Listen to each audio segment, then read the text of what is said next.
అందరికీ నమస్కారం. నేను మీ కొమర్రాజు భరద్వాజ శర్మ. ఈరోజు తెలుసుకున్న టాపిక్ మన కన్యా లగ్నంలో శుక్రగ్రహం.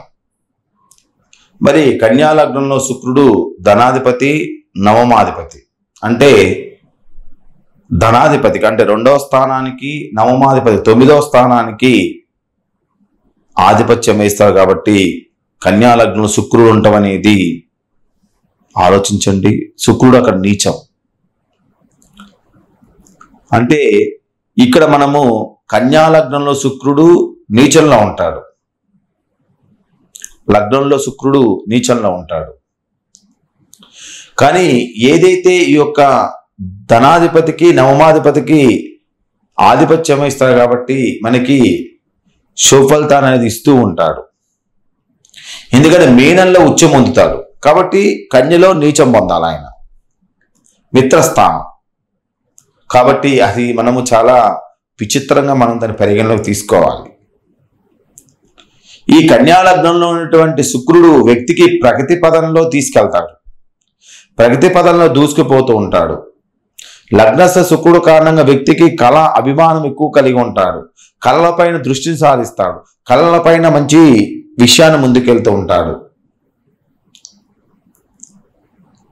వీరికి ధార్మిక భావాలు, దేవుడి మీద భక్తి, ధార్మిక భావాలు అధికంగా కలగజేస్తూ ఉంటాడు.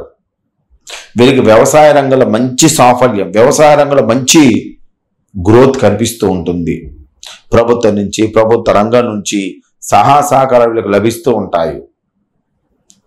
ఇక దృష్టి విషయానికి వస్తే లగ్నస్థ శుక్రుడు 7వ స్థానమైనటువంటి మీనం పైన దృష్టి సారిస్తారు కాబట్టి జీవిత భాగస్వామి సహకారం లభిస్తుంది.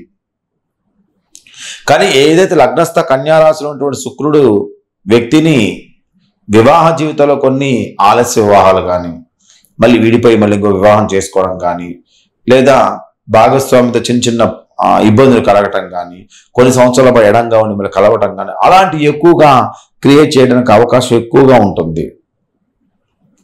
ఏదైతే కన్యా లగ్నంలో శుక్రుడు ఉండి సప్తమాధిపతి మన గురుడు అవుతాడు. సప్తమాధిపతి గురుడు 8లో ఉన్నా కానీ, సప్తమాధిపతి గురుడు 12లో ఉన్నా కానీ, సప్తమాధిపతి గురుడు నీచం అంటే మకరంలో ఉన్నా కానీ, సప్తమాధి గురుడు హస్తగతంలో ఉన్నా కానీ, మౌఢ్యంలో ఉన్నా కానీ వారి జీవితం అనేది వివాహ జీవితాన్ని కొద్దిగా నష్టపరచడానికి, 2వ వాహానికి వెళ్ళడానికి ఆస్కారాలు ఎక్కువగా ఉంటాయి. శుక్రుడు కరత్రకారకుడు, శుక్రుడు వివాహ కారకుడు, శుక్రుడు వివాహం జరిగేంత కుజుడు కారకుడు, అయితే వివాహం జరిగిపోయిన తర్వాత శుక్రుడు మెయిన్ కారకుడు. మగవాళ్ళ జీవితంలో సంతానం కలగడానికి కూడా శుక్రుడే మెయిన్ కారకుడు. కాబట్టి శుక్రుడు మనకి నీచ స్థానంలో ఉండకూడదు.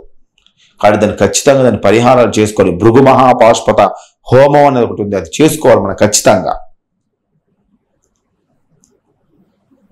ఏదైతే కన్యా రాశిలో ఉండే శుక్రుడు ప్రగతి బాటలో మంచిగా నడుపుతాడు, వ్యక్తిగత జీవితంలో మంచిగా చేస్తాడు, సంగీతం, కళలు వీటి రంగాల్లో మంచిగా ముందుకు తీసుకెళ్తూ ఉంటాడు. కానీ వివాహ జీవితంలో కొద్దిగా మనకి ఇబ్బందులు క్రియేట్ చేయడానికి అవకాశం ఎక్కువగా ఉంటుంది. ఏదైతే ఈ యొక్క శుక్రుడు నీచంలో అంటే కన్యా లగ్నంలో ఉండి అశుభగ్రహాలతో కానీ, అశుభగ్రహ దృష్టి కానీ, అశుభగ్రహాల యొక్క అధిక దృష్టి కలిగి ఉన్నట్టయితే శుక్రుడి యొక్క ప్రభావం, నష్టం అనేది అధికంగా ఉంటుంది. ఇక కన్యా రాశిలో శుక్రుడు నీచస్థితి పొందడం వల్ల వివాహం విషయంలో సరైన నిర్ణయం అనేది తీసుకోలేరు. కాబట్టి దాన్ని పరిశీలన చేసుకొని భృగు మహాపాశుపత హోమం చేసుకోవడం వల్ల వివాహ జీవితం అనేది అస్తవ్యస్త నుంచి బయటపడటానికి అవకాశము కనిపిస్తూ ఉంటుంది. తదుపరి మనం తెలుసుకునే క్లాస్ ఏంటంటే శని.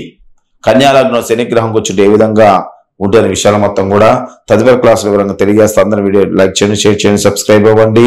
మీ యొక్క విలువైన కామెంట్ ఖచ్చితంగా తెలియజేయండి. మీ భరద్వాజ శర్మ.